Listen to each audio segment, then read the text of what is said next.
It's 8 p.m. and here are our top stories in 90 seconds. Doesn't make sense to me, but this really literally hasn't ever happened before until we started really giving back. A nonprofit working to help cover the costs of laundry is robbed in the middle of the night. If anything, you just fueled the fire, man. I mean, this is bringing a lot more people together. Tonight, they are determined to continue their mission to do good. We embrace the direction of local control. We've certainly integrated from the very start. The state is getting ready to give local cities and counties control of COVID restrictions. What this means on our road to rebounding. People have just been so good. And so you think, oh, there's this bad guy that did this. Well, yes, he is a bad guy. He's an evil person. However, most people are good. And that's what we have to keep thinking. Terry Lyker was adored by everyone. Tragically, her life was cut short in last week's mass shooting. Tonight, her mother holds on to knowing how happy her daughter was. No matter who you are, no matter if you have a disability, you can make a life of happiness for yourself. Plus, a move to limit the use of ketamine in law enforcement situations. People are losing their lives and becoming paralyzed behind the improper use of these very harmful drugs. And get ready, Colorado, the Whataburger craze is coming to town. Good Wednesday evening, and thank you for watching Denver7 News on Local 3. I'm Jessica Porter.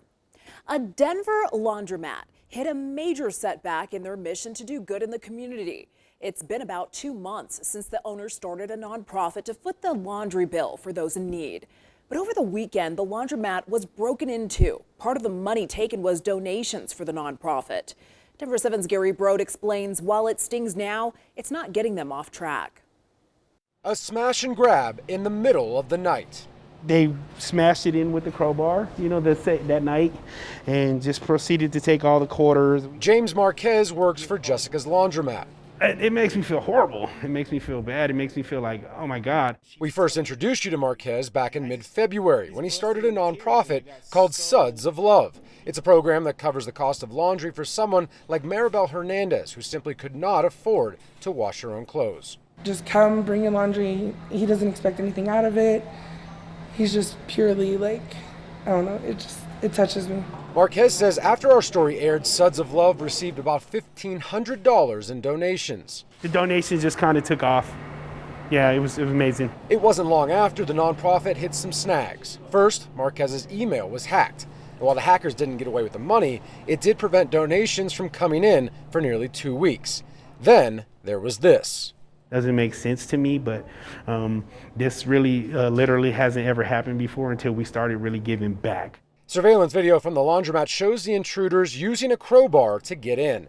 The two then going through the business, taking what they can. Police are still looking for them. All these were full with quarters, and we came in and it was just trash. Everything was all over the place. Marquez says the burglars got away with around $900. Nearly $400 of it were donations for Suds of Love. I would say that $400 will probably satisfy anywhere from 10 to 15 families.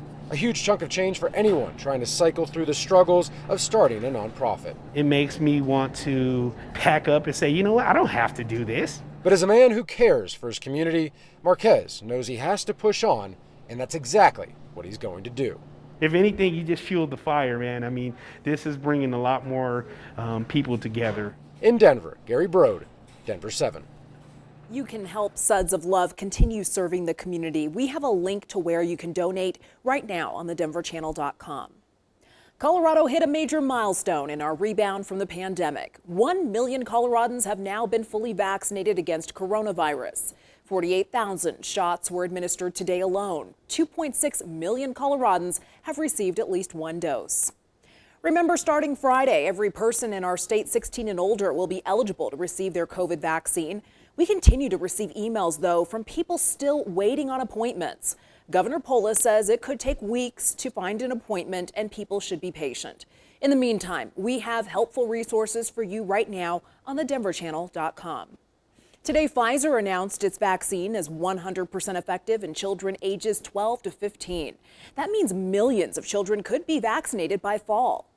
This is like really a high level of efficacy. No side effects that we're seeing so far. So we've got to have the FDA do the full evaluation, but I think this is terrific. Potentially helping other kids to feel safe and want to get the vaccine in the future when it becomes publicly available was really some way that I could actually help out. Last week, Pfizer started testing vaccine doses on children ages 5 to 11. Today, Johnson & Johnson said it found a quality issue in one batch of a vaccine ingredient made at a plant in Baltimore. The batch was part of a test run, and Colorado state officials say our state's shipment of the Johnson & Johnson shots are not being impacted. The company says it's still on track to deliver 24 million doses next month. In 2 weeks, Governor Polis says local cities and counties will be in more control of COVID-19 restrictions, including capacity limits. In a press conference on Monday, Governor Polis says the state will start to be more hands-off. We embrace the direction of local control. We've certainly integrated from the very start, working with our cities, our counties. What would you like to open ahead of the state, and how can we help you do it? So what does this mean? Well, the state will allow local jurisdictions to make changes to capacity limits and things like mask mandates. The state will still be in charge of large events, and the governor will still mandate masks in schools across the state. This handover starts April 16th. Terry Lyker was her own person, but she seemed to belong to everyone. Her family adored her. She had a doting boyfriend. Customers at the King Soopers on Table Mesa Drive loved seeing her. Today, Terry's mother told our Ann Trujillo that she always knew her daughter was happy, and now she knows just how happy her daughter made everyone else. To me, it really isn't true. I know it is, but it's in my mind. I'm thinking, no, it isn't true. Margie lost her only daughter that tragic day. Terry was only a half hour from ending her shift as a courtesy clerk at King Soopers. She used to call me every time she got home from work to tell me she was home safe. Did you know that day that something was wrong, that you had not received a call? It was weird because Clint, who works with her, who lives with her, works there, and he was in the parking lot doing buggies. And he saw the shooter and saw what was happening. Somebody said, "Clint, run." So he ran to Abo's and called me, and he was frantic. He said, "Marge, there's a shooting at the store and I can't find Terry." Like the other families, Margie went to the CU Events Center waiting for word. Word that didn't come. There were only like very few people there. So we knew we were the ones. What Margie wants is the world to focus on the good in her girl Terry, who was so proud about graduating from Longmont High School, even though she had a disability and had difficulty with abstract thinking. She got a job at King Soopers at age 21, loved animals, loved her CU buffs, was so compassionate she would cry over last year's fires wanting to send money to help, who rarely missed a day of work. And her mom has since learned Terry's customers and friends loved her right back. People have just been so good.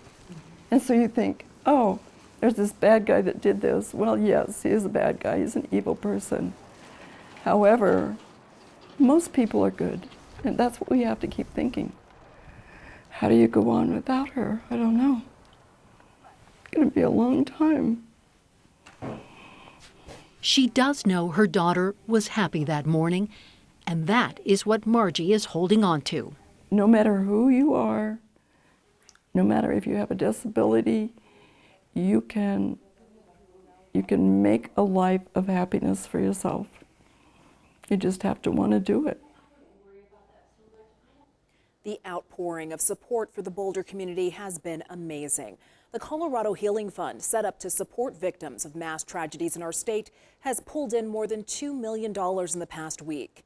You can give by visiting coloradohealingfund.org or by texting Colorado to 20222 to make a $20 donation through AT&T.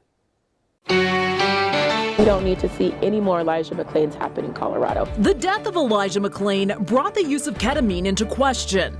Now lawmakers are working to make sure the sedative is used properly. What will this bill do? Severely limit the use of ketamine and other chemical restraints in law enforcement settings. The Texas craze is coming to Colorado, where our state's first Whataburger will be located. Just a spectacular forecast coming up for the Rockies home opener and an even better weekend. And that is good news for thousands that will be in attendance. Coming up later, the new rules fans will see at Coors Field.